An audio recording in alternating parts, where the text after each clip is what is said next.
Magandang araw po sa inyo, Kabanong.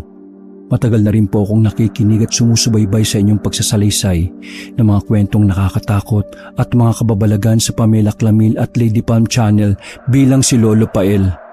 At yan din ang rason kung bakit ako naingganyong magpasa ng kwento sa inyo. Sana po ay mabigyan nyo rin ako ng pansin at maisaboses sa inyong channel ang aking kwento. Itago nyo na lamang po ako sa pangalang Tim.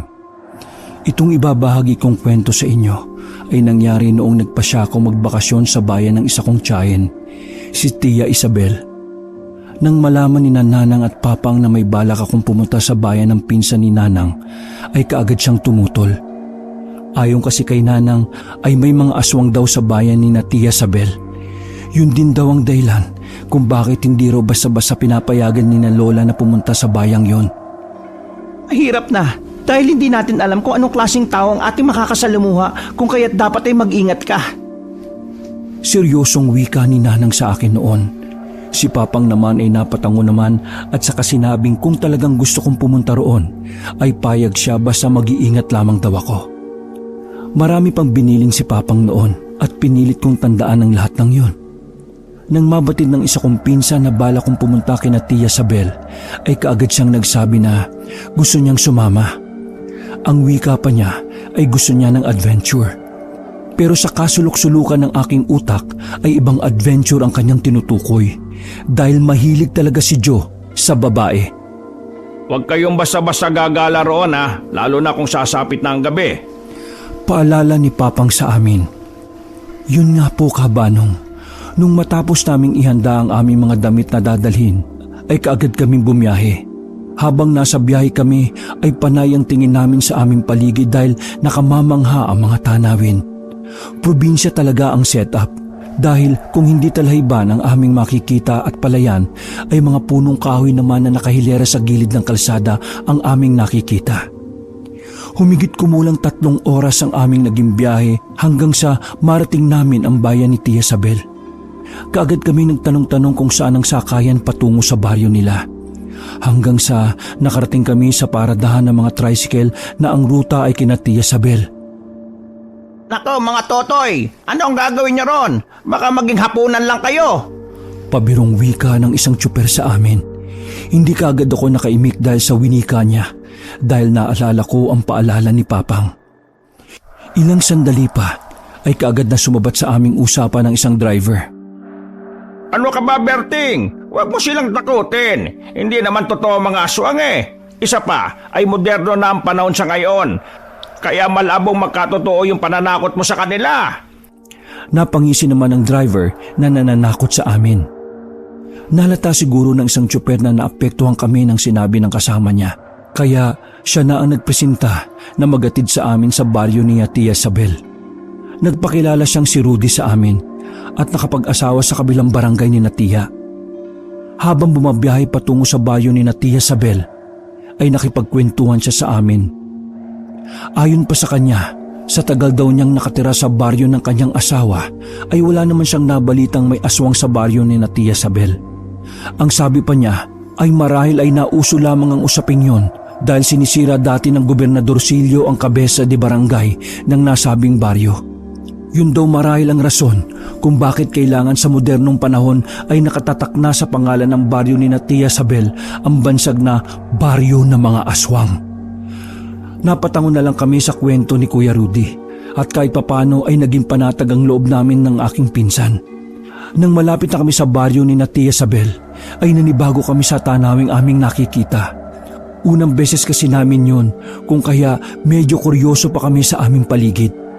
Halos makakalayo ang mga kabahayan at may mga puno sa paligid ng bawat bahay. Halata talaga sa kanila na pagsasaka ang ikinabubuhay ng mga tao sa baryong yon. Nang makarating kami sa baryo ni Tia Isabel, ay muli kaming nagtanong sa mga tao kung saan ang bahay ng aking tiyahin. Nung una ay medyo kinikilabutan pa ako dahil parang may ibig ipahiwatig ang mga titig nila sa amin. Pakiramdam ko noon ay may masama silang balak sa amin ng aking pinsan. Nawala lamang iniisip kong yon nang ipatid kami ng isang matandang babae sa apo niya sa bahay ni Tia Isabel. Mga mababait naman pala sila. Baka nanibago lang sa pagbumukha namin kaya kung gano'n na lang makatitig. Wika ko sa aking sarili habang naglalakad patungo sa bahay ni Tia Sabel. Humigit kumulang 6 na minuto ang aming nilakad hanggang sa makarating kami kina Tia Sabel. Nagulat pa siya nang makita kami ni Joe at napatakbo para salubungin kami. Hindi raw niya inaasahan pupunta kami ng araw na yon dahil akala niya ay sa mga susunod pa na mga linggo. Nagpasalamat kami sa batang nagatid sa amin at kaagad din kaming inakay ng aming tiyahin papasok sa kanyang bahay. Nako, pagpasensyaan nyo ng aming baryo at napakalayo. Pati na rin tong aming bahay. Nahihiyang wika ng aming tiyahin. Naabutan namin kumakain ng asawang Tia Sabel na si Tio Carlito. Kung kaya pinasabay na lamang nila kami sa kanyang pagkain.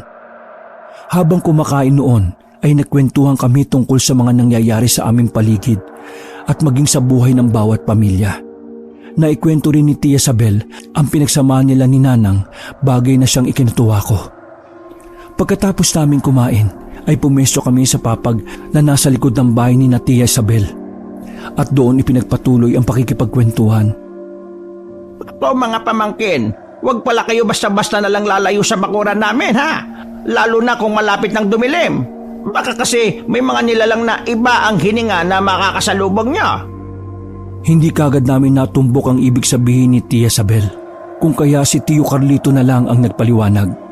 Baka kasi may makasalubong kayong hindi nating kauri. Napatungo kami sa sinabing yun ni Tio Carlito dahil nabatid naming mga engkanto o aswang ang tinutukoy niya. Hindi ko alam kung siseryosohin ko ang winikang yun ni Tio Carlito. Pero kahit ganon ay minabuti ko na lamang na manahimik. Si John naman ay nanahimik na lang din at panay ang titig at kindat sa akin. Nagpasya kaming matulog muna para makabawi ng lakas dahil pagod kami sa aming naging biyahe. Noong magising kami ay wala na sina Tio Carlito at Tia Sabel, kung kaya't minabuti namin na pumasok na lamang sa bahay nila. Nalaman naming mag-aalas 4 na pala yun ng hapon at naghahanda sila ng pagtimpla ng kape. Ano? Magkakabi ba kayo? Tanong sa amin ni Tio Carlito. Napailing na lamang kami ni Joe at saka sinabing ninervyusin lamang kami kung magkakape kami. Sa halip na uminom ng kape ay nagpaalam kami sa tiyo at sa tiya namin na maglilibot kami sa paligid at babalik din kami kaagad bago magdilim. Pumayag naman ang mag-asawa at sinabing wag na lamang kaming lalayo at bumalik kaagad kami. Parang mga baka kaming napakawalan sa aming mga kulungan ng mga oras na yon. Naguunahan kami ng aking pinsan sa pagtakbo patungo sa kalsada hanggang sa natigil lamang kami dahil may nakasalubong kaming isang babae. Nang nakahinto na kami ay tinitigan namin siya habang naglalakad patungo sa aming direksyon.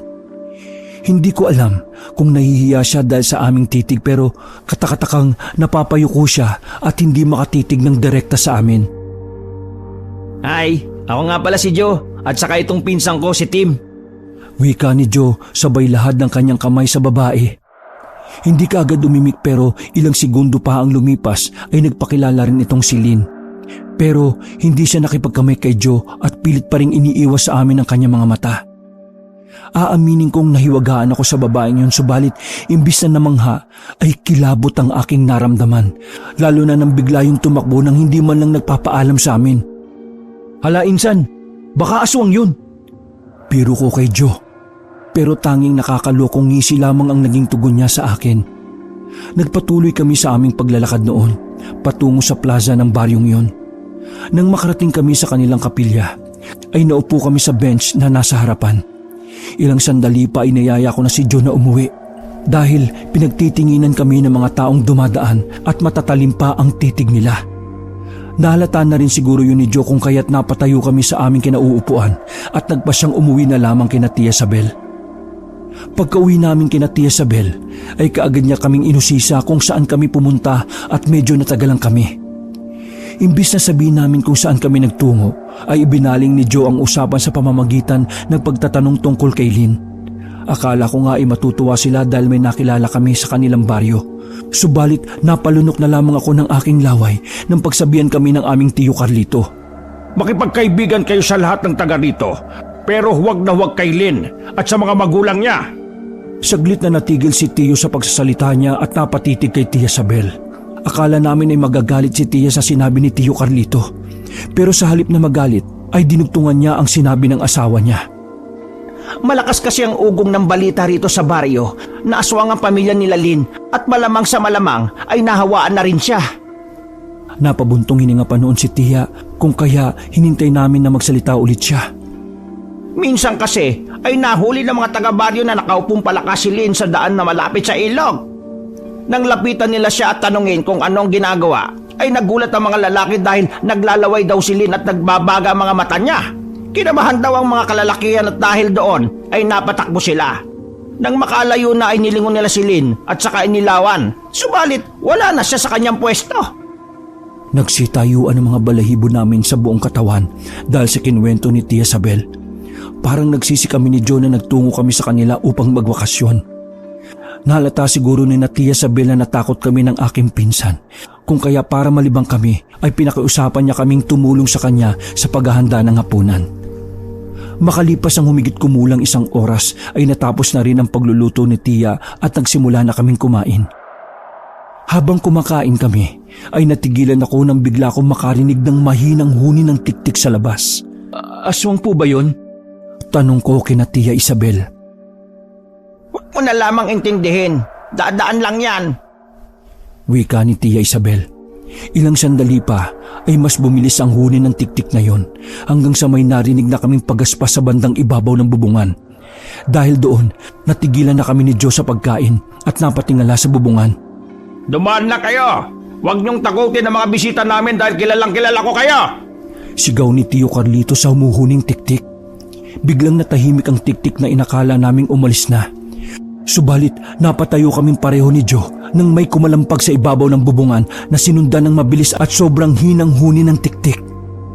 Simon! Asunsyon! Pag hindi kayo umalis, bukas siguradong kayo ang aalis sa baryong ito! Galit na sigaw ni Tio. Napakunot noon na lamang kami sa mga binabanggit na pangalan ni Tio. Ilang sandali pa noon ay may narinig kaming pagaspas ng pakpak na palayo sa bahay. Doon lamang kami nakahinga ng maluwag. Nahalata marahil ni Tia na napakunot noo kami nang may binanggit na pangalan si Tio kaya nagsalita siya. Simon at Asunsyon, sila ang mga magulang na nakasalubong nyo kaninang si Lynn. Medyo naging kabado kami magmula ng gabing yun. Pero mabuti na lamang at hindi na bumalik pa ang mag-asawang aswang na yon. Wakas.